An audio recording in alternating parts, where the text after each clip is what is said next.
Hi everyone, Kathy McElfresh here with your Purple Portrait Page Challenge. As you may be able to tell from that title, this challenge was to be built around the letter P. And for me, P means nothing else but purple. So I added in a few other elements like photos and specifically portrait style photos and came up with the idea to feature elements either in a photograph or on your page in some way that makes one element stand out above and beyond the others. And so your challenge is to use photography or page design to feature an element on your page. An example is using portrait mode on iPhones or single focal length lenses on DSLR cameras, allowing you to focus clearly on a face or a flower or anything else, while the background is blurred, causing the featured element to really stand out.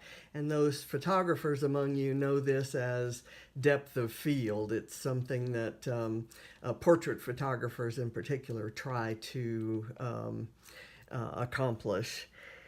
Page design can be used to draw attention to a featured photo or to your journaling or title in many ways, changing the color up, changing the way you mat or layer behind the photos, using an arrow to point to something in the photo. You can get creative with ways to feature something beyond the rest of the elements. Multi-photo pages can feature a particular photo by its size or its placement or by popping it up with foam and giving it more prominence. So your challenge is to design a page that features an element using photography or page design and purple. You must use the color purple somewhere. So here's a start on my page. It's going to, and I'm going to use as many of those elements as I mentioned to you as possible.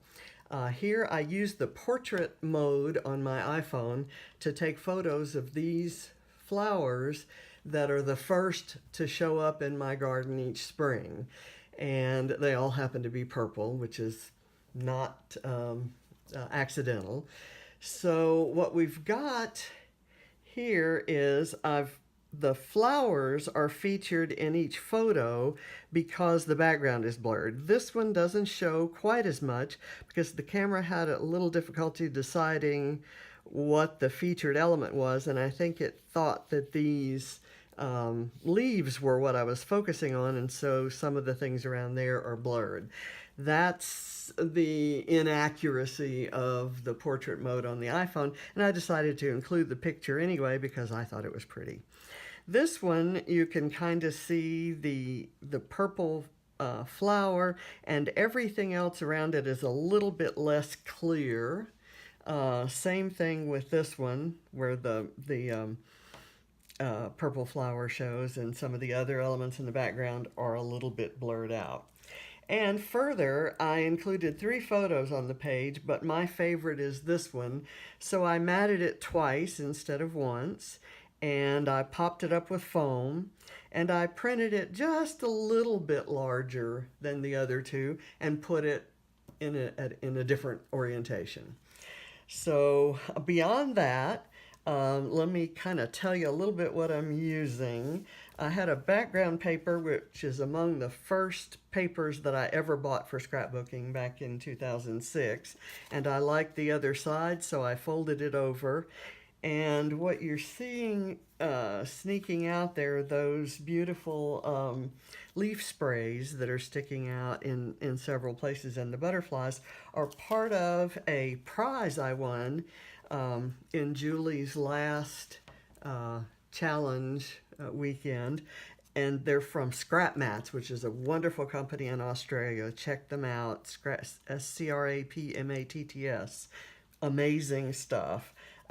So I chose a few of these sprays. I have one sneaking out here.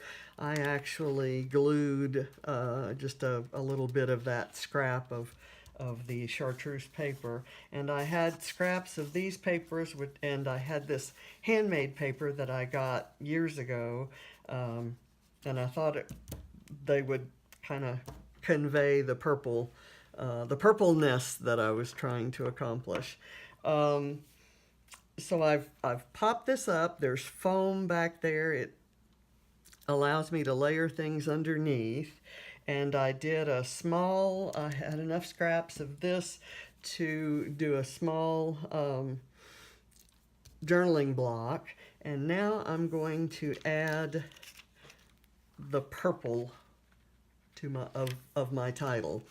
I have some, let me first tell you that these letters up here are the Wonky Alpha Puffy stickers from Bella Boulevard. And they come in a million colors, and I just really love them. I love that font and the wonkiness of them. These are Root Beer Float do-it-yourself thickers that are double stick. There's stickiness at the bottom where you glue them onto your page, and there's a layer of paper that you peel off, and then you can pour glitter. So I didn't happen to have any purple glittered letters, so I made some. And now I'm going to peel them off. I think the glitter's dry here. I'll peel them off and put them on. I put them on packaging, and as it turns out, that may not have been a great idea. The foam is not thick, so it bends, and you may get your letters may get a little bit misshapen. But I'm going to try it here, and you'll have to suffer through this with me. Fortunately, usually I draw lines or go to some kind of trouble to get my alphas on straight. In this case, there are some horizontal and vertical lines in the handmade paper that hold these threads. So I'm using those as my guide. And I know I'm layering purple on purple, and I'm hoping you can see that the dimension of the foam helps make them stand out, but the glitter really separates them from the background, even though they're pretty much the same color. Okay, and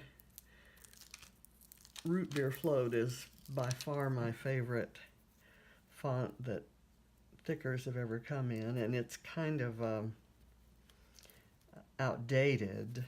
It's okay, that one may need a tiny bit of glue, which I will apply after I've finished with this video. So we're getting ready to put a V on here, or an E on here, and we're done. So the page is pretty in purple. I brought some purple sequins out, and I have my glue here. I may or may not add some of those, but whatever I do, I'll photograph the final version of it and put it out on the website. So to review again, the Purple Portrait Page Challenge. Your challenge, should you choose to accept it, is to design a page that features an element using photography or page design and purple. You must use purple somewhere. And in my page, I've featured the flowers in the photos by using the portrait mode on my camera. I've featured one photo over the others by printing it a little bit larger and having some vines coming out from it. I've kind of set it off, and I've matted it twice instead of once like these. So enjoy the challenge, enjoy scrapbooking day, and have fun.